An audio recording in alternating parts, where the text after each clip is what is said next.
understand is more important. The computer will understand only with respect to your machine language. That means that I'm going to type the characters in the English. So if you are going to type, if the programming language is with your C, you will start with your header file as hash include stdio.h if it is C program. If it is C++, you will be using IO stream. If it is Java export, you will be using import.java. You will be using. If it is Python, you will be using different. That means that various programming language you will be having a syntax. You will be following that particular protocol, and we will be following. So whatever the thing you are going to type, you will be typing in the English characters only. The whatever the program it may be. How the computer will understand. Once the computer will understand, it has to give output with respect to that particular programming language only. For example, I'll be writing a program for A plus B. Okay, I'll be writing a program for A plus B. Finally, I'll be giving the variable A value as 2 and B value as 3. As we have done the program, finally the computer will understand that is nothing but an addition of two values. So A we have given 2, B we have given 3. So to result you need to get it as 5.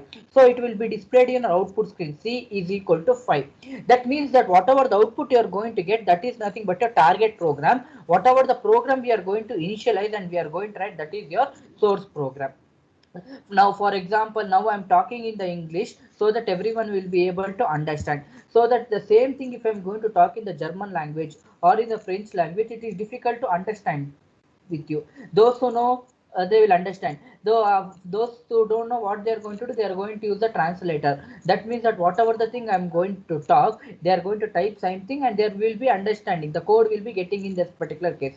So in the compiler, you will be getting the whatever the program you are going to write, that it will be read in one particular language, and that will be translated into your target language. That is nothing but your output part. We will be getting this one.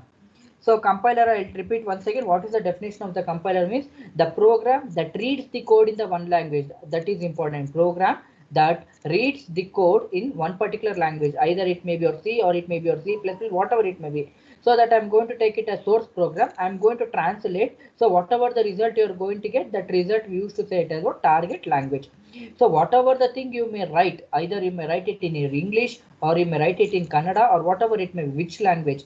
So the computer will understand only with respect to zeros and ones. That is with respect to your machine instruction. Next is interpreter. So interpreter is nothing but a kind of the language processor. So we will be having, which does not produce a target program as a translation, but directly execute the operation specified in the source program on the input supplied by the user. That means that interpreter means it will be checking line by line which thing you have written. So it will be checking and it will be scanning what you have written. For example, I'll be writing the program in terms of C programming. So I know that what is the output I need to get in the, either it may be your code block software or it may be your turbo C software or any software. You will be knowing that what output you need to get. So for example, if the same program, if I'm going to write it in the Python, I should be able to know what output I need to get.